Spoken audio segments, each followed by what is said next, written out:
On va méditer aujourd'hui dans l'évangile de Matthieu, chapitre 1, verset 21. Et le titre de notre message, c'est Le grand sauveur des pécheurs. Matthieu, chapitre 1, verset 21.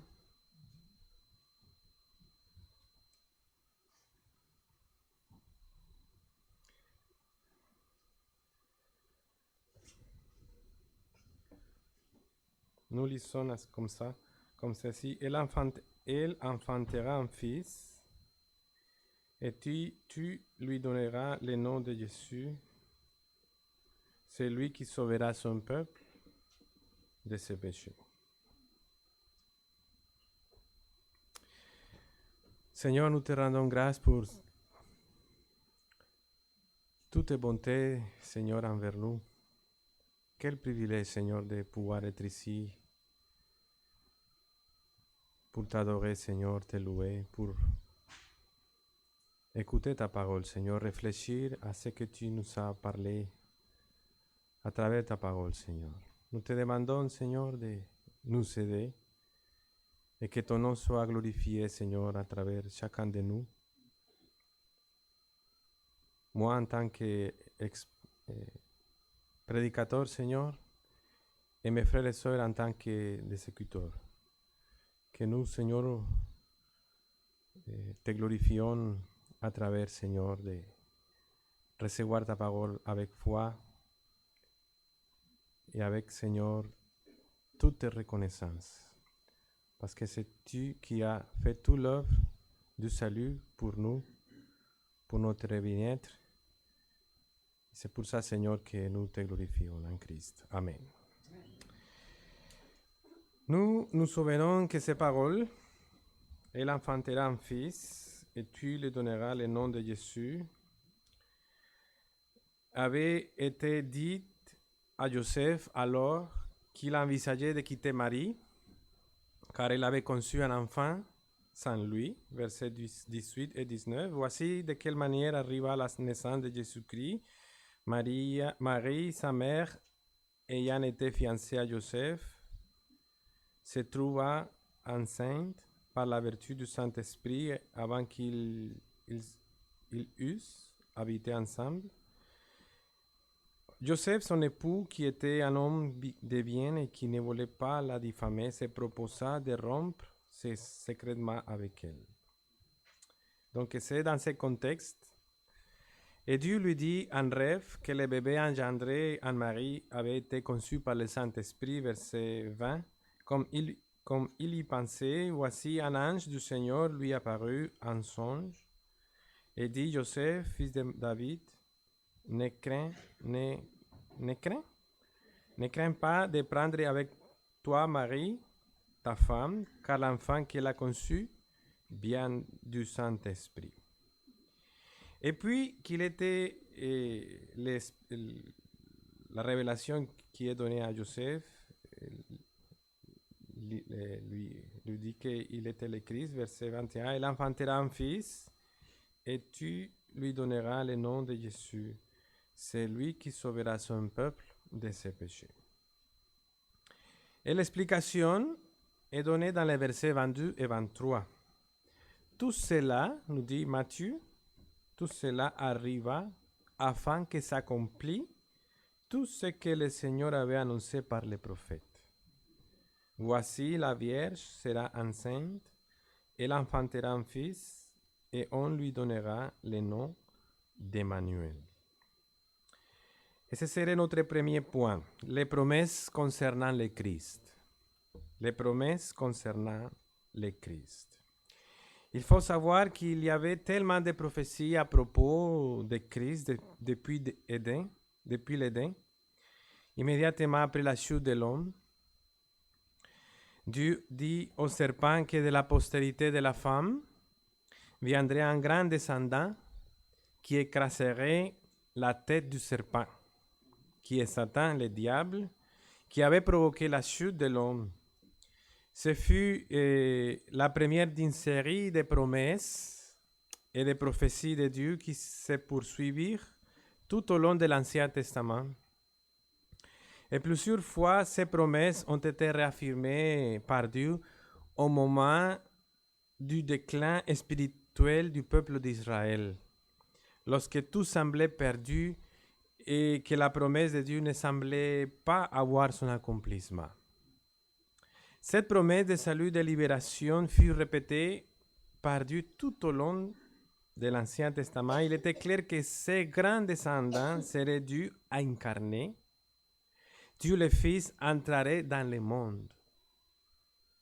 Lui-même devenant comme nous, assumant la nature d'homme avec tout ce que cela comporte, autant au niveau de ses caractéristiques que de ses faiblesses humaines, mais bien sûr, sans péché, c'est ce que nous voyons ici dans Matthieu 1, 21. Il enfantera un fils et tu lui donneras le nom de Jésus, c'est lui qui sauvera son peuple de ses péchés. C'est ce que nous explique l'Esprit de Dieu par l'intermédiaire de Matthieu au verset 22-23. Tout cela arriva afin que s'accomplisse ce que le Seigneur avait annoncé par les prophètes. Et on va voir tantôt c'est quoi les prophètes qui avaient annoncé ça. Voici la Vierge sera enceinte, elle enfantera un fils et on lui donnera le nom d'Emmanuel. Et celle-ci, c'est la promesse, c'est la première d'une longue série de prophéties auxquelles Matthieu fait référence pour montrer que Jésus est vraiment le Messie attendu depuis si longtemps. Parmi les nombreuses prophéties concernant le Messie, Dieu en a donné une par le prophète Ésaïe, 701 avant la venue du Christ. Dans le chapitre 7 d'Ésaïe, on va le lire s'il vous plaît, on va aller là-bas. Ésaïe chapitre 7, il a donné cette prophétie au roi Akaz et au peuple d'Israël, lorsque le roi Akaz était terrifié à l'idée que le royaume de Juda serait peut-être détruit par Israël, c'est-à-dire le royaume du Nord et la Syrie aussi.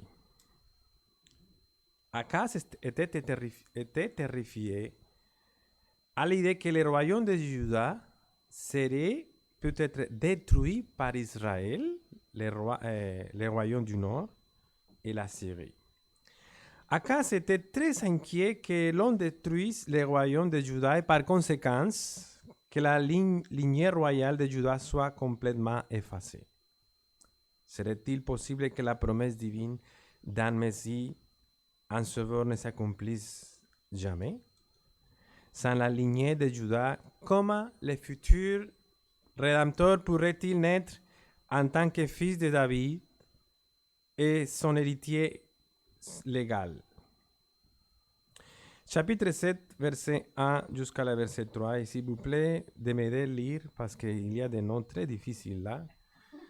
Il arriva du temps d'Akaz, fils de Jotam, fils de Osias, roi de Juda, que Reza, roi de Syrie, monta avec Peka, fils de Remalia, ça c'est facile, roi d'Israël, contre Jérusalem pour l'assiéger, mais il ne peut pas l'assiéger. On vint dire à la maison de David, les Syriens sont campés en Éphraïm, et le cœur d'Akaz et le cœur de son peuple furent agités, comme les arbres de la forêt sont agités par le vent. Alors l'Éternel dit à Ésaïe, va à la rencontre d'Akaz, toi et, comment on lit ça? Char-Jashub, ton fils, vers l'extrémité de l'aqueduc de l'étang supérieur sur la route du champ du Foulon. On va s'arrêter là. C'est alors, et on va lire après, c'est alors que dans cette situation de grande détresse et incertitude, Dieu ordonne à Esaïe de dire à Akaz que Juda sera libéré et que tout allait s'arranger. Il fallait tout simplement croire aux promesses de Dieu. Verset 3. Alors l'Éternel dit à Esaïe, va à la rencontre d'Akaz. Et verset 4, et dis-lui, sois tranquille, ne crains rien, et que ton cœur ne s'alarme pas. Devant ces deux bouts de tison fumant, devant la colère des Rezin et de la Syrie et du fils de Remalia. De ce que la Syrie médite du mal contre toi, de ce qu'Ephraïm et les fils de Remalia disent. Montons contre Juda, assiégeons la ville, et battons-la en brèche, et proclamons-y pour roi le fils de Tabeel. Ainsi parle le Seigneur l'Éternel. Cela n'arrivera pas, cela n'aura pas lieu. Alors, Akaz, comme un roi incrédule et impie, pensait qu'ils étaient deux rois puissants et que lui et Juda seraient détruits. Mais non, lui dit le prophète Esaïe, ils ne sont pas que des bouts de tisons fumants déjà brûlés. La Syrie et Ephraïm, ou les royaumes du Nord et Israël. Les royaumes de Syrie et d'Israël étaient presque expirés, bien qu'ils ne les pensaient pas.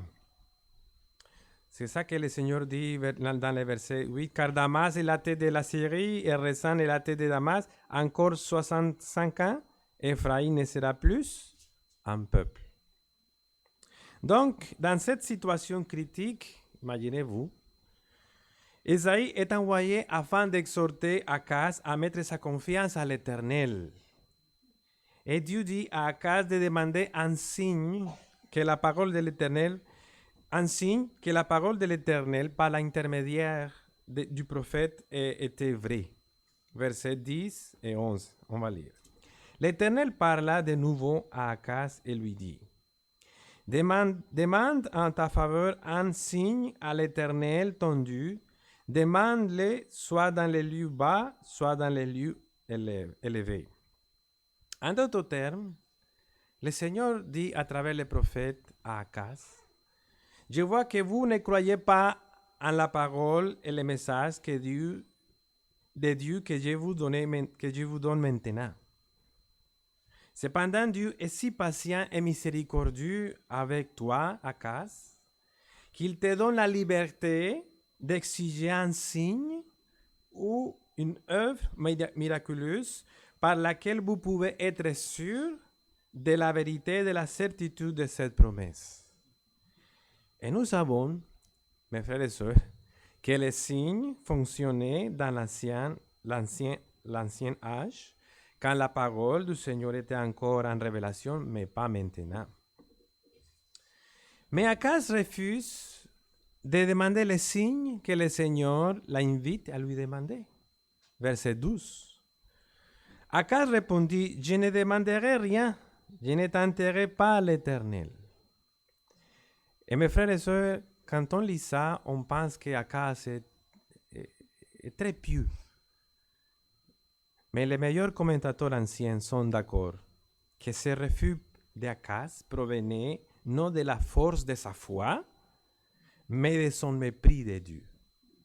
De sa totale méfiance et mépris de sa parole. Et de sa résolution personnelle interne de prendre un autre cours, lequel demander l'aide aux Assyriens, par exemple. Comme il se manifeste à la fois par les mots suivants que Esaïe va dire, et par l'histoire d'Akaz qu'on peut le trouver dans le livre de Chroniques, chapitre 28. Vous pouvez le lire chez vous. On peut voir tous les contextes plus amples. Matthew Henry commente ici, le grand commentateur puritain, et Matthew Henry, le manque secret d'affection pour Dieu est souvent déguisé par la couleur du respect pour lui. Et ceux qui sont déterminés à ne pas faire confiance à Dieu prétendent encore qu'ils ne les tenteront pas. Le prophète réprimande à Akaz et sa cour pour le peu de valeur qu'il donne à la révélation divine. Rien n'est plus triste pour Dieu que la méfiance, mais l'incrédulité de l'homme n'invalidera pas la promesse de Dieu. Le Seigneur lui-même, le Seigneur lui-même donnera le signal, versets 13 et 14. Esaïe dit alors, écoutez donc, maison de David. Rappelez-vous qu'Akaz a dit, non, je ne vais pas demander un signal. Écoutez donc, maison de David, et c'est trop peu pour vous de laisser lasser la patience des hommes, que vous lassiez encore celle de mon Dieu. C'est pourquoi le Seigneur lui-même vous donnera un signe. Voici la Vierge deviendra enceinte, elle enfantera un fils, et elle lui donnera le nom d'Emmanuel. Aussi grand que soit son angoisse et son danger,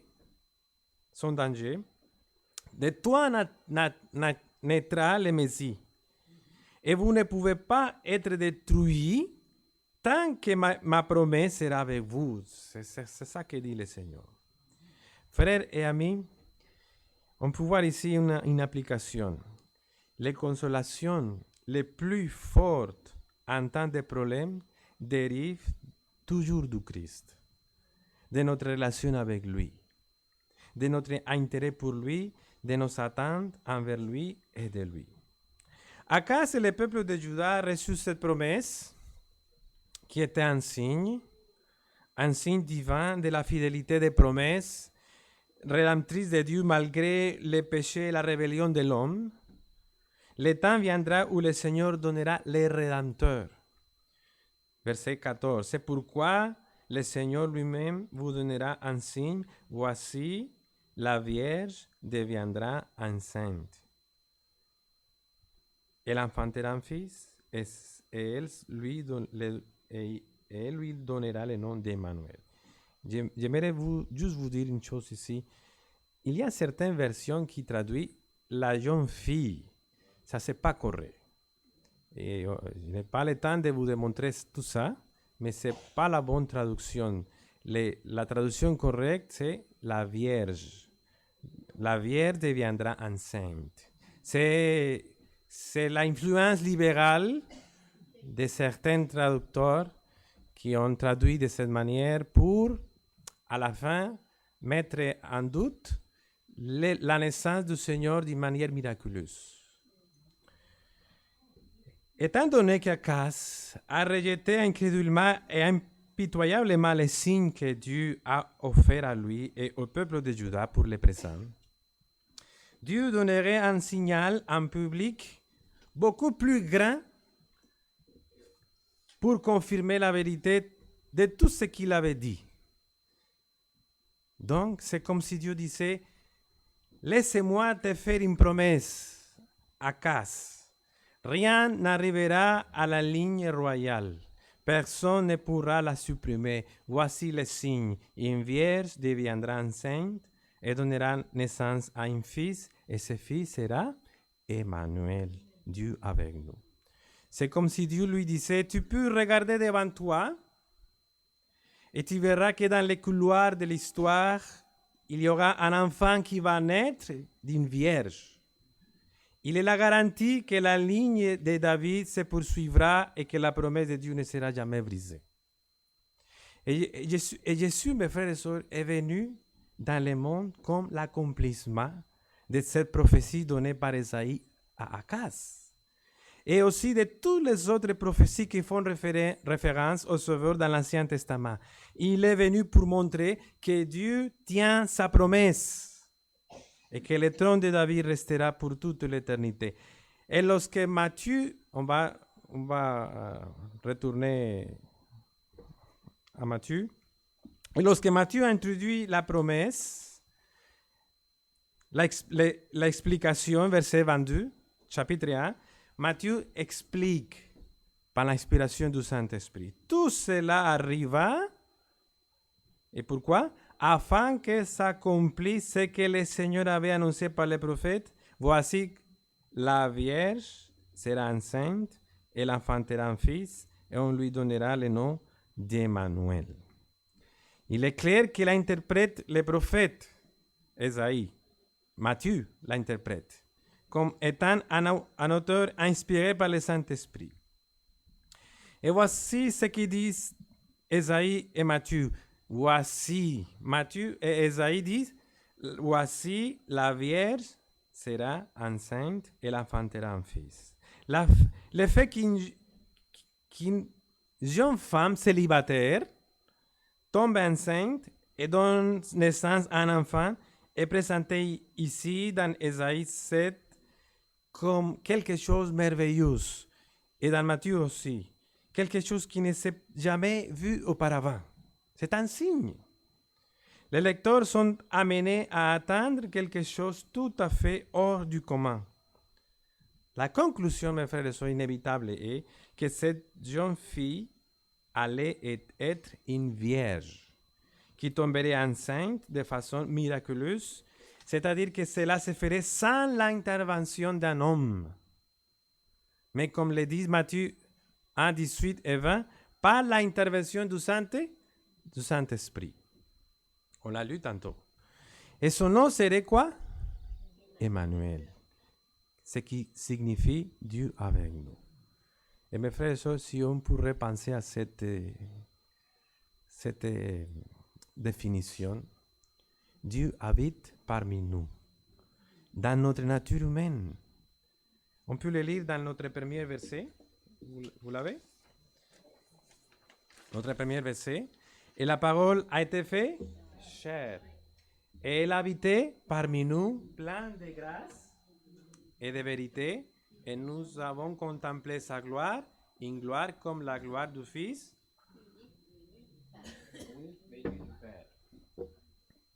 Il est évident que lorsque Isaïe a dit que son nom serait Emmanuel, il ne voulait pas dire que c'était son nom personnel, mais que ce serait son caractère, ce serait sa nature, sa vocation, son office.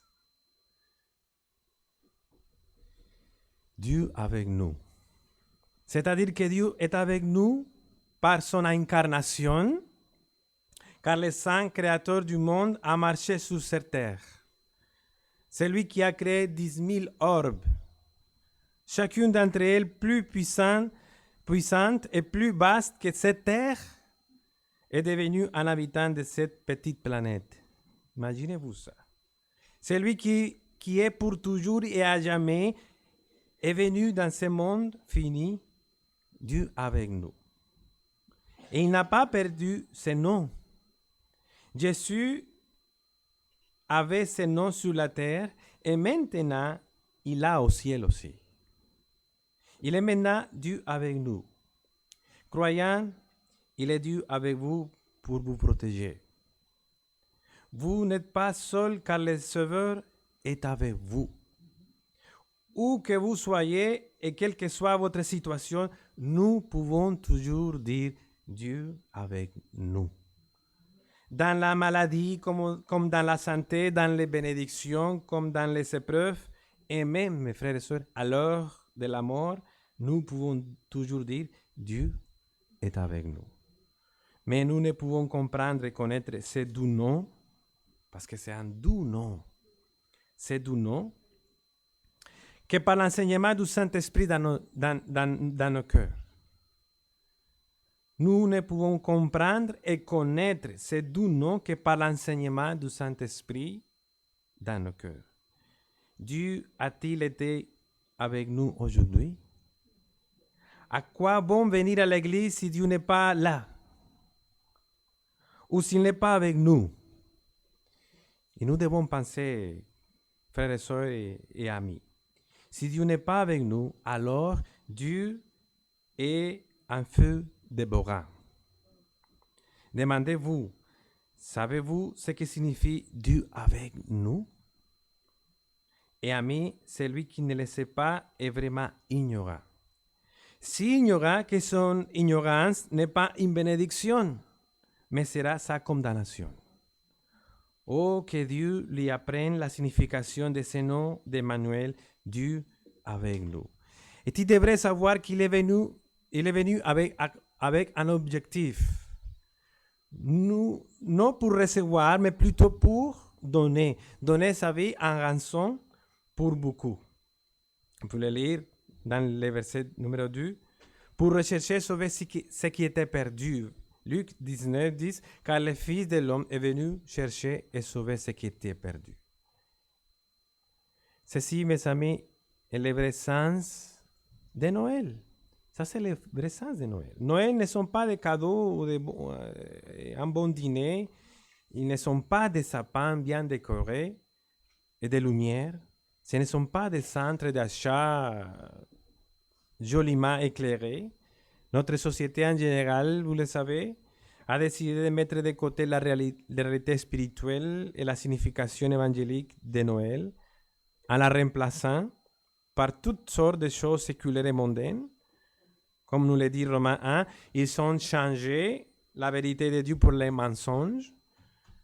Mais, amis, remettons de l'ordre dans les choses, au moins dans notre vie, dans notre famille, et faisons savoir à nos enfants et à notre entourage que Noël est le Fils de Dieu, Jésus-Christ, c'est lui qui était avec Dieu et qui était Dieu, de la même essence que Dieu, comme substantiel avec son Père, est descendu du ciel de sa gloire, quitta son trône, abandonna l'usage volontaire de ses attributs divins, se dépouilla de ses habits glorieux et se couvrit de lambeaux de notre humanité pour venir sauver ce qui était perdu.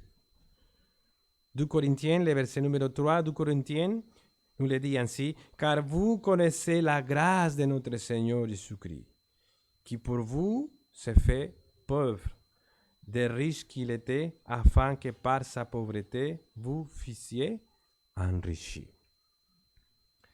Le Fils de Dieu préexistant, celui par qui et pour qui tout a été fait, a accepté la nature humaine et est devenu vrai chair et saint comme tous les humains, non pas en apparence de chair humaine, comme les manichéens avaient tendance à croire anciennement, mais encore réel.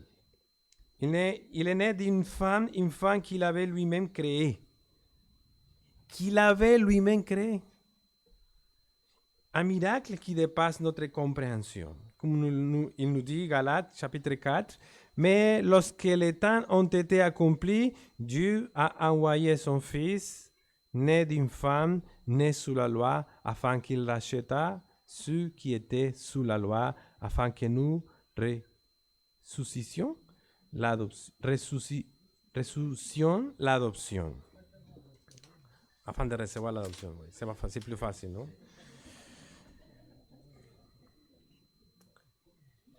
Comme le dit le puritain Thomas Watson, il le dit comme ça, comme ceci. Dans la création, l'homme a été fait à l'image de Dieu. L'homme a été fait à l'image de Dieu. Dans l'incarnation, Dieu a été fait à l'image de l'homme. Bien que sans aucun péché ni culpabilité, un héritage de notre nature. Et bien sûr, quand nous affirmons que la parole ou le Fils, la 12e personne de la Sainte Trinité, est devenu chair, cela ne signifie pas qu'il a cessé d'être ce qu'il était auparavant. Il est resté vrai Dieu, le Fils de Dieu infini et immuable. Et à partir de ce moment-là, il serait également un homme véritable.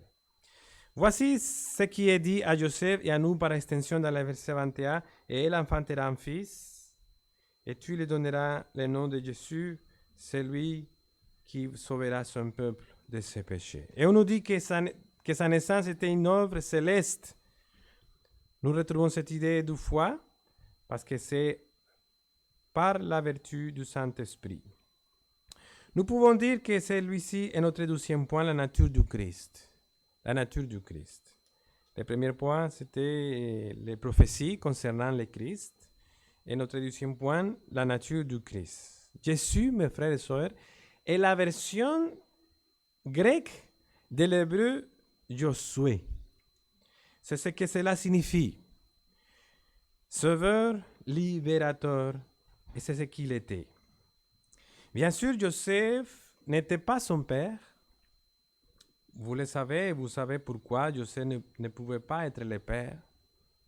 Eh bien, Christ, il tiendrait sa nature humaine de Marie, sa constitution humaine proviendrait de Marie, mais il serait le Fils de Dieu, conçu par le Saint-Esprit, afin de ne pas hériter de la nature humaine pécheresse que nous avons héritée d'Adam.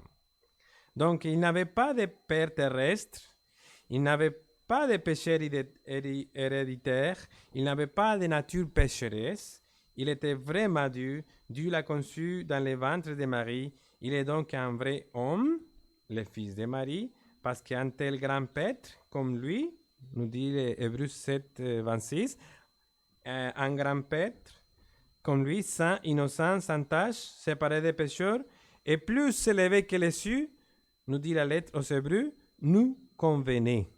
Son nom s'appellerait quoi? Jésus. Vraiment divin, vraiment homme. Ainsi, l'exclusion de l'activité de l'homme dans sa naissance et le travail sanctifiant de l'Esprit de Dieu dans sa conception et sa naissance humaine, l'homme préservait Christ de la culpabilité et de la corruption du péché. Pensons à cette réalité, mes frères. Aucun, à part l'homme lui-même, n'était propre à satisfaire la justice de Dieu. Et personne ne pouvait le faire si n'était Dieu lui-même. Et par conséquent, Christ étant Dieu et homme, il était le mieux placé pour entreprendre ce travail de rédemption. Et cette doctrine de la naissance virginale du Christ est proclamée depuis l'Église primitive et même depuis l'Ancien Testament. Vous le savez, comme nous l'avons vu dans les prophètes Ésaïe. Nous la retrouvons dans les anciens credos, dans les grandes confessions des églises protestantes. Et bien que certains la nient, cela n'est pas dû à un manque de preuves bibliques ou théologiques, mais à l'incrédulité et à l'aversion de l'homme naturel envers le surnaturel, en d'autres termes, le rationalisme. Mais comment pourrait-il être fait de la chair et du sang de la Vierge Marie et être toujours sans péché? Si même la plus pure des vierges porte également la tâche du péché originel. Même Marie, sa mère, s'est posé une question similaire. Luc chapitre 1, verset 34, Marie dit à l'ange, « Comment cela se fera-t-il puisque je ne connais point d'homme ?» Et cette question est résolue par les Écritures, verset 35. L'ange lui répondit, « Le Saint-Esprit viendra sur toi. » Voilà la réponse. « Et la puissance du Très-Haut te couvrira de son ombre. C'est pourquoi le Saint enfant qui naîtra de toi sera appelé Fils de Dieu. » C'était le Saint-Esprit bénissant cette chair de la Vierge où le Christ a été formé. Le Saint-Esprit ayant formé le Christ dans le ventre de Marie, a merveilleusement uni la nature humaine du Christ et sa nature divine en faisant d'eux une seule et même personne. C'est pourquoi on nous dit dans 1 Timothée, les versets suivants, 1 Timothée 3, 16, et sans contredit, le mystère de la piété est grand. Dieu a été manifesté en chair, justifié par l'Esprit, vu des anges, prêché aux nations, cru dans le monde, élevé dans la gloire. Alors, pourquoi Jésus est-il devenu chair? Matthieu 1, 21 nous répond, et nous dit, « Tu lui donneras le nom de Jésus, c'est lui qui sauvera son peuple de ses péchés. » Son nom, dit l'ange à Joseph, serait Jésus. La raison de ce nom est claire, car ceux que le Christ sauve, il les sauve de leur péché, de la culpabilité du péché par le mérite de sa mort et de la puissance du péché par l'esprit de sa grâce. En les sauvant du péché, il les sauve de la colère et de la malédiction et de toute disgrâce, ici et dans l'avenir. Et je sais que vous devez savoir que le Christ est venu sauver son peuple, non pas dans ses péchés, mais de ses péchés. C'est-à-dire pour qu'il soit saint. Et c'est le Père céleste qui l'appelait ainsi, Jésus. Par conséquent, nous pouvons être sûrs que c'est le meilleur nom que l'on puisse avoir. Dieu ne lui aurait pas attribué un nom de valeur secondaire ou à propos duquel il y aurait une trace de déshonneur. Le nom Jésus est le plus élevé, le plus brillant et le plus noble des noms. Être le Sauveur, c'est bien la gloire de notre Seigneur. Ce sont sa miséricorde et sa grâce envers nous qui l'ont poussé à venir. Pas nos mérites, pas nos malheurs. Il a pris notre chair afin de prendre nos péchés et éliminer ainsi la colère de Dieu envers nous. Christ, nous dit l'apôtre Pierre, dans les versets suivants, a souffert une fois pour les péchés. Lui juste pour des injustes, afin de nous amener à Dieu. Cela nous amène à notre troisième et dernier point, son travail, son œuvre. Verset 21. Sauveur, libérateur. Voici sa relation suprême, sauver son peuple de ses péchés.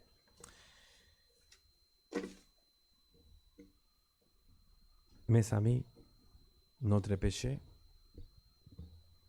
notre plus grand ennemi est le péché.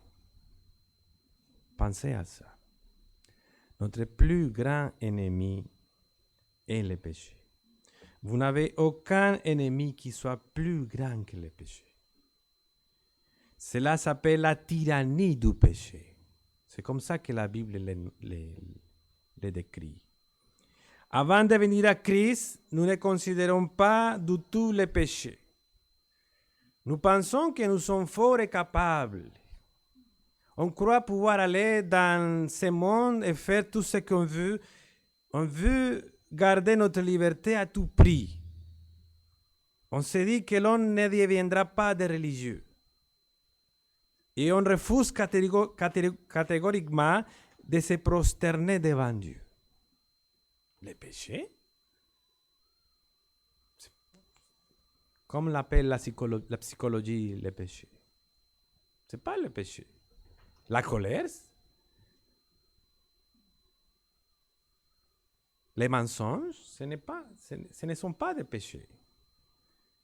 On ne veut pas accepter le fait que nous sommes des créatures créées par Dieu et que nous lui devons soumission, que tout ce que nous sommes et avons vient de Dieu. On se dit, c'est ma vie et je suis complètement indépendant. Pourtant, nous ne réalisons pas que nous ne sommes pas du tout libres. Le Seigneur l'a dit, vous êtes esclaves, mais qu'il y a une grande force en nous, la force et la puissance du péché. Et c'est notre plus grand ennemi. C'est la vie en nous. Et cela va nous corrompre et nous ruiner. Quelle bonté de Dieu qui nous sauve de la tyrannie du péché. Je ne sais pas comment décrire la bêtise, la stupidité, lorsque nous ouvrons la porte au péché, même moi, et que bien souvent nous prenons le péché à la légère. Nous pensons parfois que nous n'avons pas besoin du pardon de Dieu, que nous n'avons pas besoin d'un nouveau cœur, ni d'une nouvelle vie venant de lui, que nous n'avons pas besoin de son aide. Le péché. Oui, nous pensons et disons et nous faisons de mauvaises choses, mais nous supposons que nous pouvons les contrôler. C'est petit. C'est comme si on entendait un bruit dans la nuit, chez nous, on se lève et on s'aperçoit que des gens pénètrent chez nous. Ce sont des voleurs. On descend les escaliers et il y a un groupe d'intrus. 1, 2, 3 intrus. Ils sont des barres ils ont des barres de fer, ils vous menacent, mais vous ne les voyez pas. Ils vous volent et vous ne vous inquiétez pas du tout. Et parce que vous êtes endormi, vous dites, bienvenue, bienvenue chez moi. Je vous demande, qui ferait une telle chose comme ça? Quelle folie! Et vous leur dites, continuez, continuez, entrez, entrez. C'est comme ça que nous sommes avec le péché. Notre plus grand ennemi est en nous. Et nous le traitons à la légère. Nous lui offrons notre hospitalité. Et puis les mensonges nous envahissent. L'hypocrisie, l'amour de l'argent, l'avidité, les mauvaises pensées se logent en nous, l'égoïsme, la haine, et les ressentiments, et les moqueries, etc., etc. Et nous pensons que nous sommes assez forts pour en jouir et les contrôler et bien les gérer, mais nous ne réalisons pas que le péché nous domine, que nous sommes ses esclaves. Par exemple, pensez au péché de l'incrédulité. Si vous êtes un jeune homme, les enfants,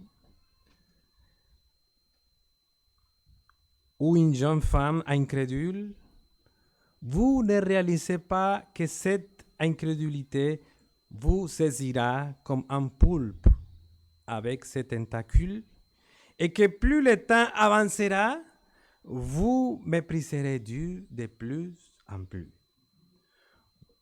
Vous rendant cynique. Vous irez de pire en pire et vous aurez de plus en plus de mépris envers Dieu, jusqu'au point de devenir hostile contre lui.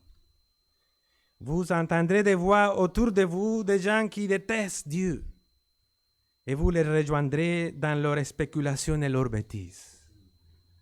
Chers amis, lorsque nous cherchons à parler aux gens de ces merveilleux évangiles, on trouve généralement une telle hostilité chez les gens. Et savez-vous, cela a commencé avec un petit rejet. Peut-être quand ils étaient enfants, ou adolescents, ou très jeunes, et cela s'est transformé en haine, parce que quelque chose est arrivé. Quelque chose se passe à l'intérieur de toi.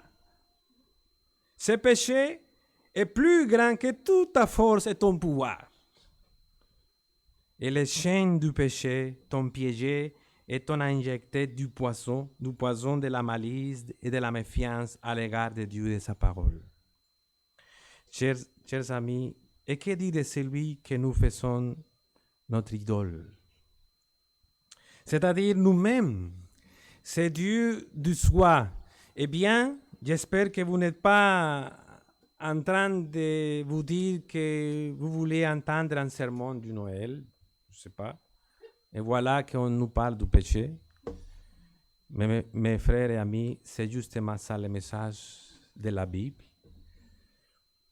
Et tu lui donneras le nom de Jésus, car c'est lui qui sauvera son peuple de ses péchés.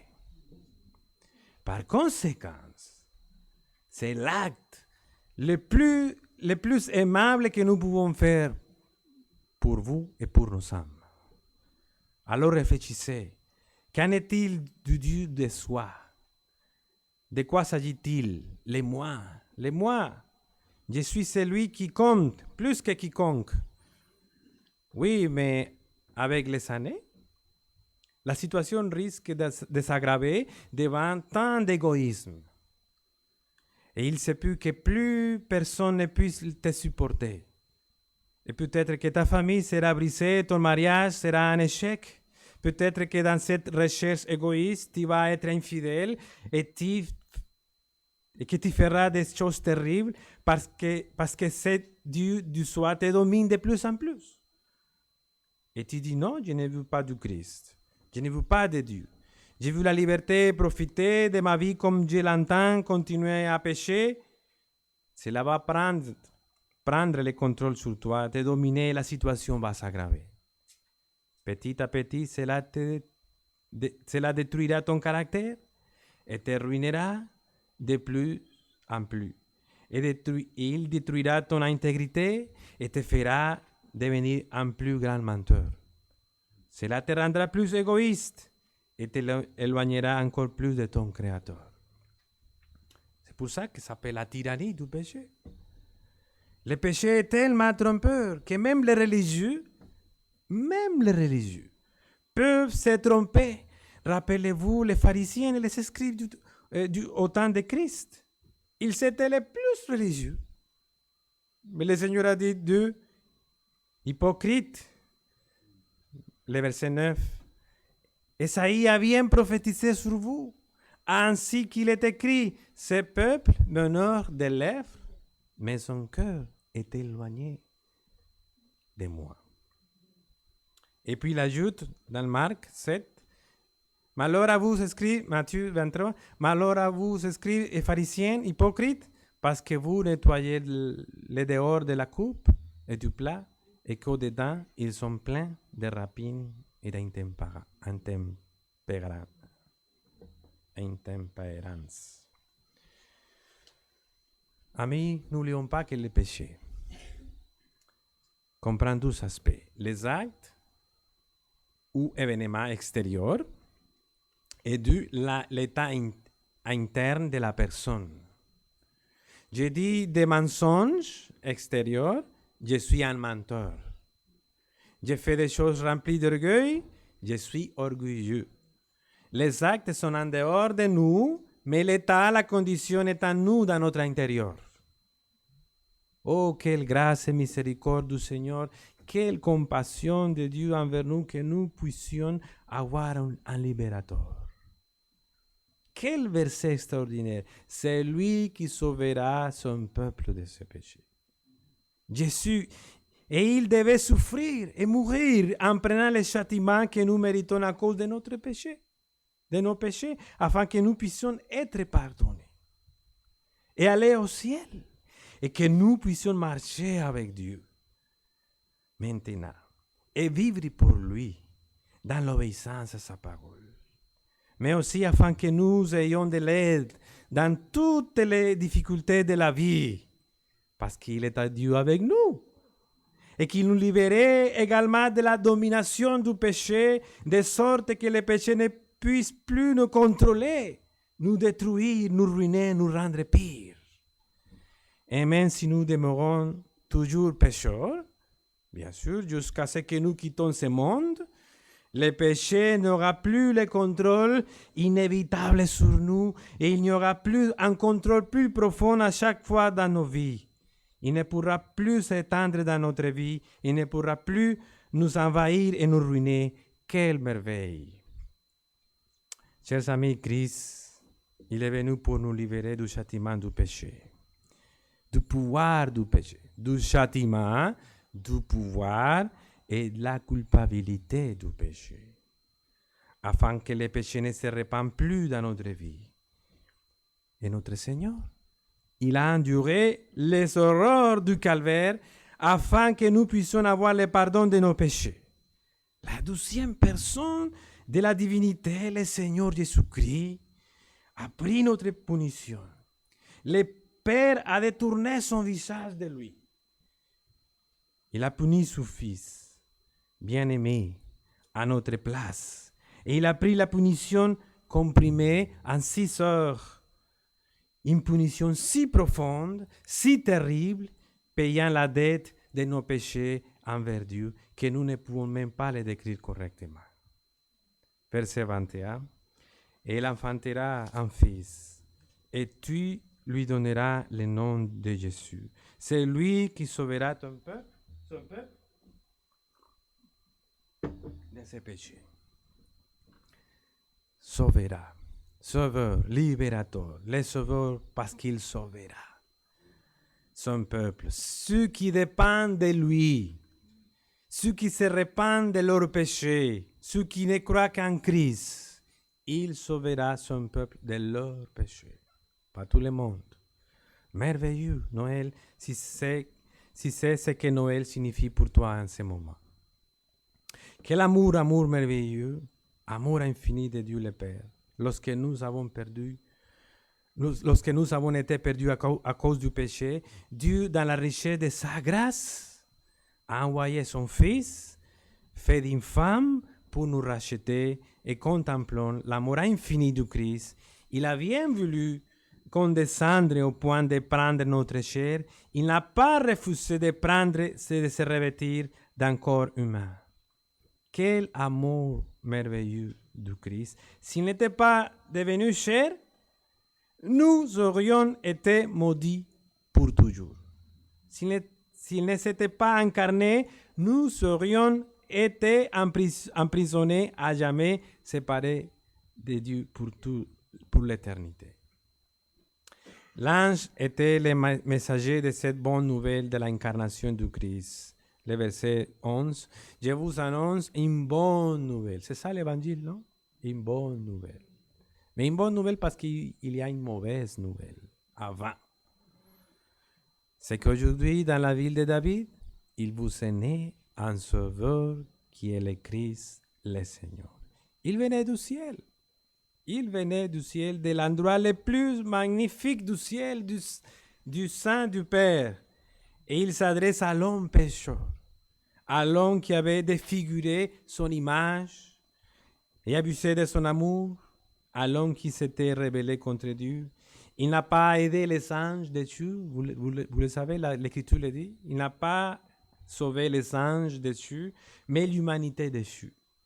Vous et moi, aux pauvres et misérables pécheurs. Et il ne vint pas en grande pompe,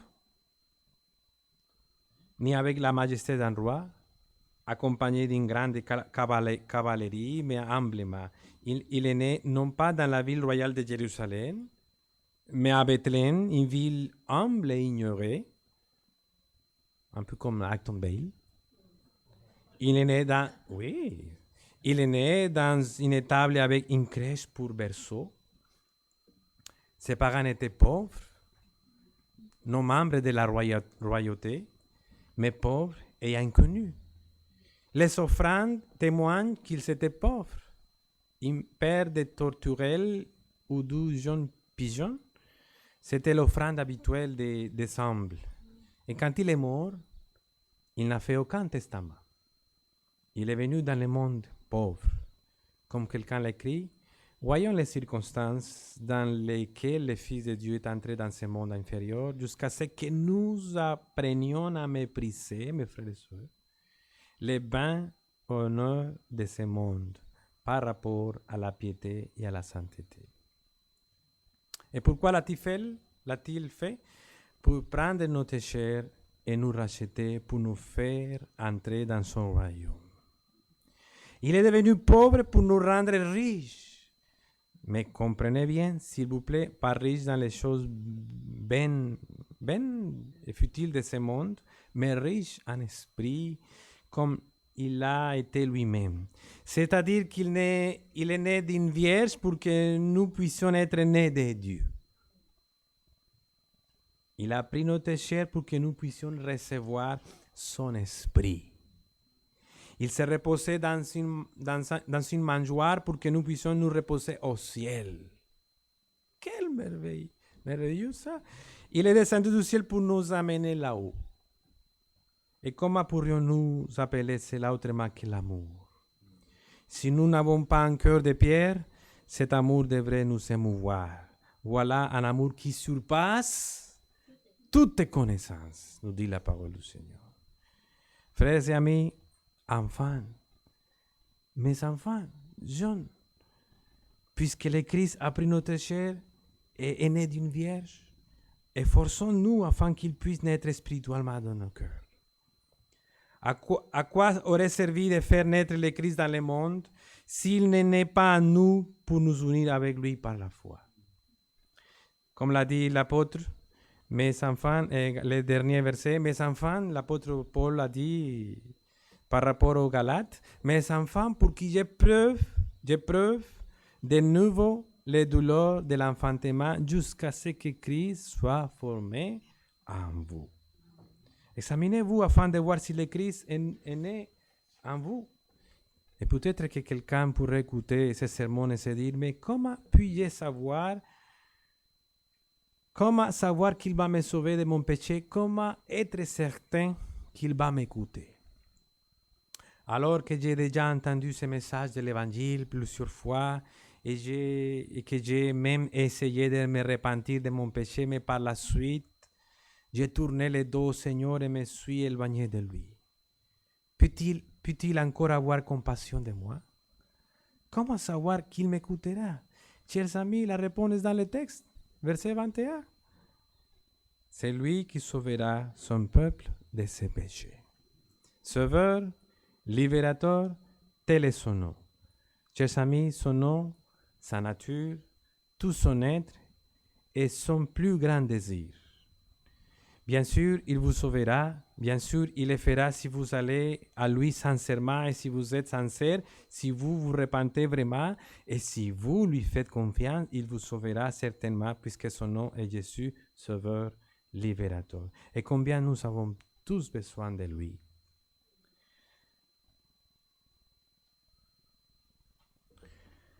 Joyeux Noël. En effet, si nous avons Christ comme notre Sauveur et Seigneur. Et s'il est pour nous, Dieu avec nous. Et s'il est Dieu avec nous, soyons-nous avec lui en le cherchant, en priant à lui, en lisant sa parole, en le servant toujours, toujours. Amen. Seigneur, merci. Quelle grâce, quelle bénédiction de pouvoir comprendre, Seigneur, ces vérités que tu nous rappelles aujourd'hui, Seigneur. Christ, notre grand Sauveur, le Sauveur des pécheurs comme nous. Oh Seigneur, nous te louons, nous te remercions énormément. Aide-nous, Seigneur, à vivre pour toi, Seigneur, pour ta gloire. En Christ, Amen.